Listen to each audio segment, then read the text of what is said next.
I'm here today to talk to you about Edpuzzle. So, we've gotten into how to do Edpuzzle assignments. Now I want to talk about Edpuzzle grading. So, first I want to show you how it looks in Google Classroom.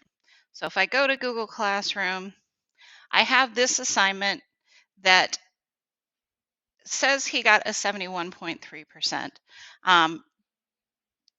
This assignment actually is not really a graded assignment. It's really an opinion question assignment. So I personally know that I need to come back in and put this in as 100%, just because of the nature of what this assignment is. But let me show you a little bit about how Edpuzzle grades look. This is the only one that I had submitted last night. So I did want to show you how it imported into here.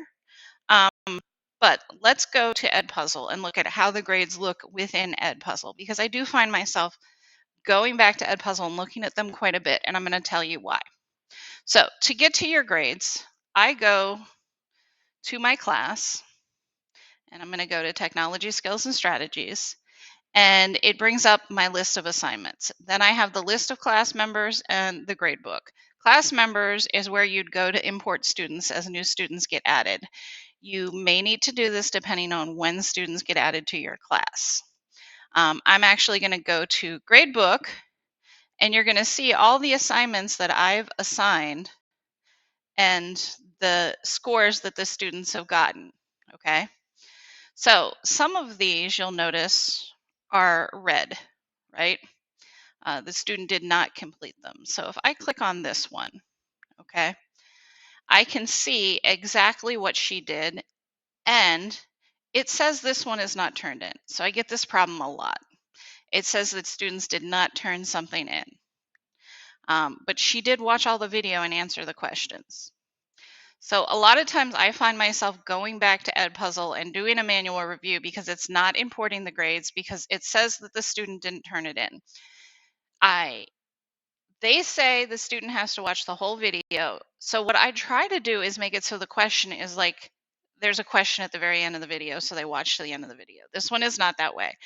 But it doesn't always work. Okay. And you can come to this list. Probably when I'm grading, what I most often do is I would actually go to the instructions, click on the video I'm actually going to review, and that will take me directly to that assignment. Now, like I said, this assignment's a bit of an anomaly because it's not really a graded assignment. It asks questions like how much time do you spend online and things like that.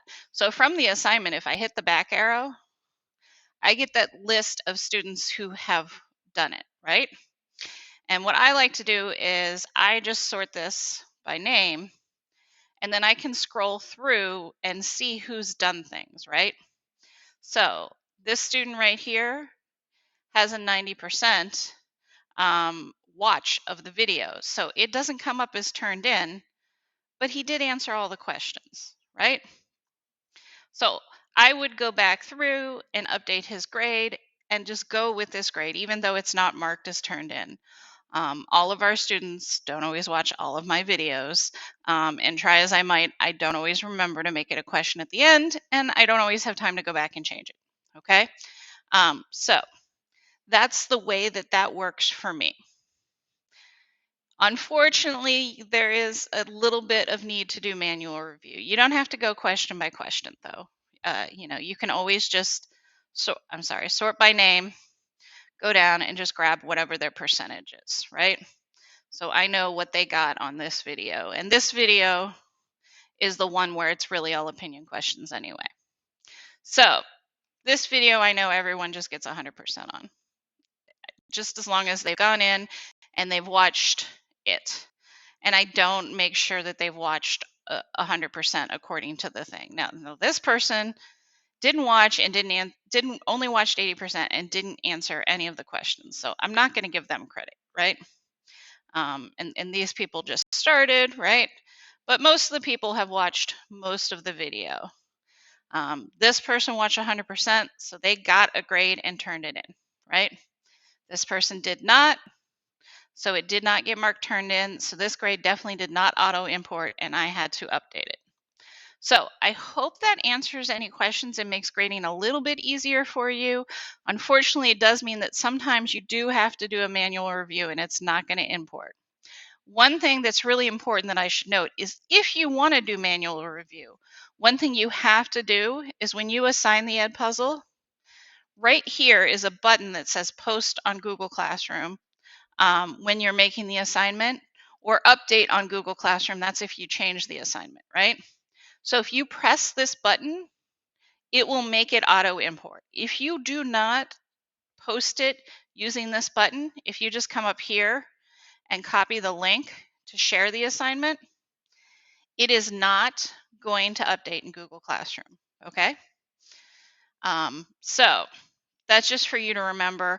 Some of them, I have different grading standards than what Edpuzzle would because it marks things wrong or makes things worth more or less points. So of course I make it much more complicated for myself and then I have to grade it by hand. But I know which ones those are and I just go through and grade those myself.